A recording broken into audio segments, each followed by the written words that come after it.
Hi everybody, I'm Dr. Chiamaka Esther Amefle. If you're new here, welcome. And this is part 3 of a 3 or 4 part series, if I'm feeling fancy, on everything job interviews. So the first video I talked about how do you navigate through a nervous breakdown if you're being asked a question during an interview session that you haven't anticipated, you haven't prepared for. How do you get yourself out of that situation? So I would link the video down in the description box, but also put a tag somewhere on the screen, so go watch that to help yourself or a friend out and share accordingly. And also I spoke about how do you get your panel of interviewers to like you even before you start an interview session. Yes, there is a strategy, there is a trick to winning the war before it starts, and I talk about that in that video. And today I will be talking about how do you know that the company that you're applying for is the right fit for you. So let's go. So sometimes in our desperation to get a job, we give little or no thought to the company or the organization that we're applying to work there in. And understandably so, because, you know, it's hard out here in the streets. But the thing is that what is supposed to be a blessing can quickly turn into something that is less than a blessing if the work conditions are not ideal. Now, what is ideal to a person would vary to another. So ideal work conditions are very relative, and sometimes it can even vary depending on the season of life that you're in. So for instance, what you would tolerate at the very, very beginning phases of your career, or when you've just pivoted into a new industry, might vary to what you might tolerate when you're at the sort of latter stages of your career, or what might look good to you when you were single, when you were unmarried, when you were uncoupled, or without children, might not work when you're now a family man or a family woman, or the kind of, let's say, responsibilities that you can take on when you had a single income stream might look very different to what you want to now take on if you intend to diversify your portfolio, or take on a side business, or just pursue other like hobbies and interests. So all I'm saying is that what is right or what is ideal for one person will vary to another, and is quite reflective of the stage of life that you're in. So have a think of what is ideal for you in your now. For some people, it might be this is a time that they want to amass lots of industry experience, or they want to gain a specific skill set that is pivotal to their tomorrow, to their becoming. So you know what, they are willing to put in the long hours. They don't even mind job descriptions. I would say you might potentially work on weekends or work on holidays. Or another person can be in the phase of their life where work-life balance is a priority to them. Because they have a side business, they have other passions or hobbies they want to explore, or they just want to be able to shut their laptop at 5 p.m. and sleep, or go to stare at nature or something, or work out, just have a bit of balance to their lives. And again, what balance can also be relative. To some people, 50-50, to some people 60-40, to others 70-30. So it depends on who you are, where you're at that current phase of your life, and what works for you in that situation. So I say all this to say is have a bit of self introspection of like where you're at now, what phase of life you're currently in, where you anticipate yourself moving towards, what your life trajectory or career trajectory would look like in the next coming years, and use that to sort of inform your decision of what ideal work condition would look like to you. Now, I think I would share some of my own ideal work condition. As I say, that would vary to yourself. It varies from person to person, but these are the things I look for. These are the things that are non-negotiable for me, and hopefully that would get you thinking on what ideal work conditions would work for, or would look like for you in your current phase or in your phases to come. So for me, firstly, the salary range of a job should be commensurate. The salary or the work benefits should be commensurate to the role in terms of the volume of the responsibilities, in terms of the experience that you're bringing to it, in terms of the skill set that is required to perform that role. So AKA, it should be commensurate to the value that you're bringing to the table. And a good way to assess this is to look at market rates, right? So what are other organizations in the same industry, in the same region, in the same sort of sector offering for that kind of role. And what is most important is if you've done your market research and then you realize that the role has been undervalued remuneration wise, you make a strong case for that. Now, the case that you make should be considered. It should be revised to your satisfaction, at least. That is my criteria, because you want to work for an organization that recognizes and rewards your value. So for me, making sure that the role or the responsibilities of the role, the experience, the skill set is commensurate to the work benefits that is attached to it is a non-negotiable for me. Now, the second thing for me is staff welfare. I call it welfare because it's beyond, the traditional benefits of a decent pension contribution or subsidized healthcare cost or a good annual leave allowance or a good, maternity or paternity leave offer. All of these things are basic allowances to me, basic staff, benefits to me.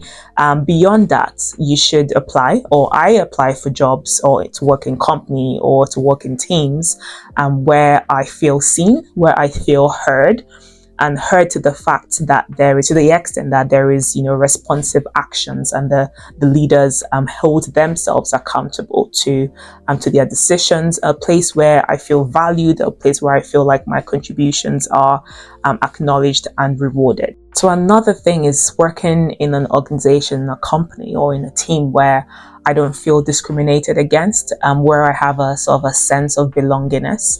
And again, what belongingness means to you might vary to what it means to another person, but a place where you have a sense of belongingness, and a place where your development is prioritized and you're supported to upskill. So both financially and you're given protected time. It's one thing to say, we'll prioritize your professional development, but then you're not given protected time to be able to do that. So a place where your development is prioritized in words, but also in action, where they give you room for growth and your growth is prioritized as much as the ask to do the job is.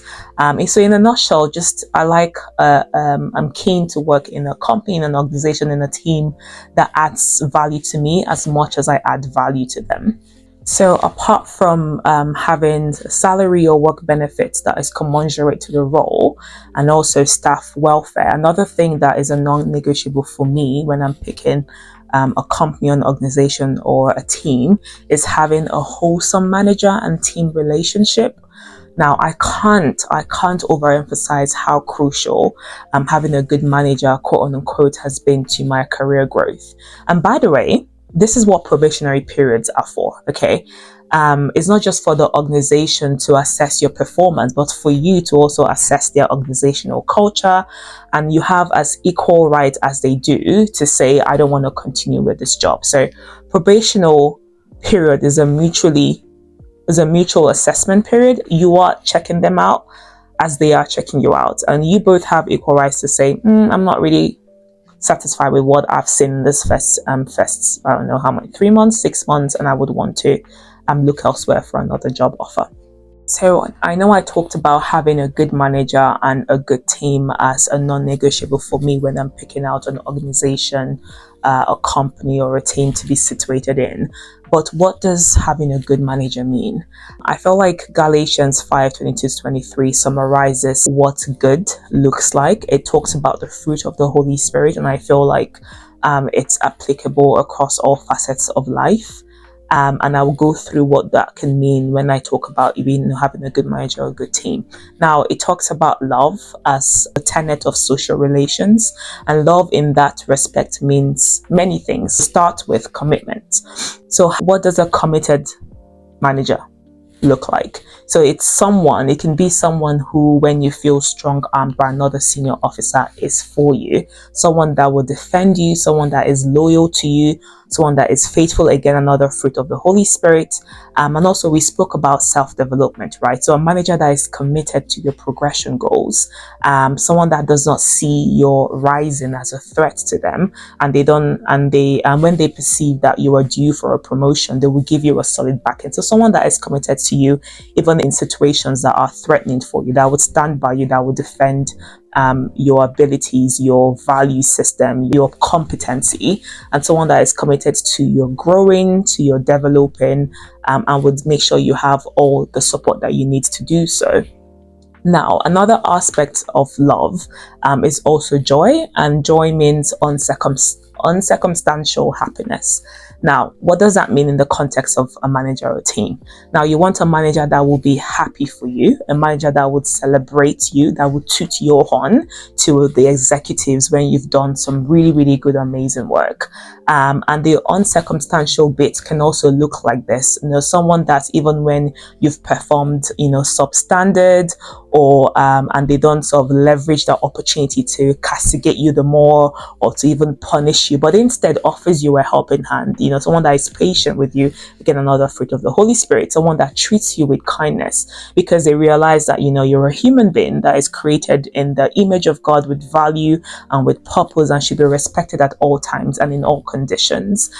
Someone that realizes that you're not defined solely by your performance at a single instance, and also understand that sometimes life happens, people are going through stuff, and that can influence their performance level. So someone that's not quick to beat you to the ground when you've had a sudden lapse, and a manager that does not belittle you, that does not undermine your voice because they know that you're of a lower rank than them. So a manager that is loving in being committed to you, being loyal to you, being kind, being patient with you, and being very supportive. So love can also be portrayed in mutual respect. So you want a manager that promotes mutual respect amongst the teammates, that recognizes individual differences, but is always on the side of mutual tolerance. Someone that makes sure that the vision of the team as it pertains to their contribution to corporate priorities is clear. Or someone that ensures there is one voice, there is one mind across the teammates, which again is a recipe for the success of every organization, success of every team, including your success. So that understands that mutual respect, self-control, tolerance is key to success, and creates that atmosphere for you to blossom and succeed in your role. I think people underestimate how much team culture influences how much value you can portray and how quickly you rise up the ranks in your place of work. So love can also be portrayed as gentleness. You want a manager that is gentle with you, even when you're in a vulnerable or fragile state. Maybe it might be that you've made such an erroneous mistake that has not just huge implications for you or your team, but has huge implications for the organization. Maybe even makes them susceptible to a lawsuit. Someone that in that instance of weakness, is gentle in their correction. Someone that knows the right words to say at the right time. So Apostle Paul in 2 Corinthians 2 verse 7 says something about when someone has wronged you or is in the wrong and is overwhelmed with guilt, that's not the time to beat them to the ground, but it's a time to forgive them, it's a time to comfort them, it's a time to reaffirm your love and your commitment and your belief in them. So you want a manager that sort of holds, or a team that holds those kind of values and principles. I know people be like, oh my God, this is not a family, this is not a church, this is a corporate setting, what are you talking about? How is this even relevant? Well, if you think about it, what is the unit of every corporate setting? It's human beings. So the values of social relations still apply in this context. And for me, these things are my own non-negotiables, are the things that I think about when I want to apply to work in a company, or when I'm sort of assessing the team and my manager during a probationary period to know to know if I want to stay or not. So I would just sort of recap, and I hope it helps you think about what your ideals would look like. So for me, the first thing is that the role in terms of the volume of the responsibilities, in terms of the experience I'm bringing to the job, in terms of the skill sets I'm bringing, is commensurate to the salary and to the work benefits. And more importantly, if I am relaying my concerns about that, how they respond is very important to me, because it tells me so much about how much they value my contributions and how much they will be supportive of my development. And the other thing I talked about is what staff welfare looks like. beyond sort of annual leaves and maternity leaves, and sort of pension contribution, is just how well do you feel seen? Do you feel heard? Do you have a sense of belongingness there? Do you feel discriminated against or not? Is your development prioritized? Are you given room and supported to grow and self-develop? And then the other thing I finished off with was, having a really, really good manager and a really good team. And that, again, is portrayed when you think of the concept of love, as the Bible defines it, like someone who is committed to you, someone who is patient to you when you're going through your several life seasons, someone that will stand up for you, that would not leverage your weak times or your weak points to castigate you, to toss you out to the wild, but someone that, sees you beyond just a tool to achieve a job, but sees you as a human being that contributes value and should be treated as such in terms of respect and honor, and someone that promotes of team spiritedness, is that a word, that promotes kind of a community spirit across the team, that makes sure that there's mutual respect, that there's mutual tolerance, that people's individual voices are respected, but there's also a concept of compromise and tolerance, and allowing people to also bring their whole self to work. Maybe not whole self, but to be comfortable in the place that they work in. I won't go through the whole things, but I'm sure you can sort of get an idea of what I mean. Again, what is ideal for me would look differently for you, and also would vary depending on what phase of life that you're in, or what phase of life you think you're about to go in. So make that decision for yourself. But I hope all of these have been really good thinking points for you to start to think about or assess any job that you're about to apply for, or any job that you are just sort of checking out, within the probationary period, to say if they are a good fit for you or not. Let me know if you've used any of these indicators to make your assessment before about a job that you're in, or a job that you've been in the past. And I'll be in the comment section to hear all about your stories, and also, relate to you and respond accordingly. Until next time, I'm Dr. Chiamaka Esther Amefle, and God bless you.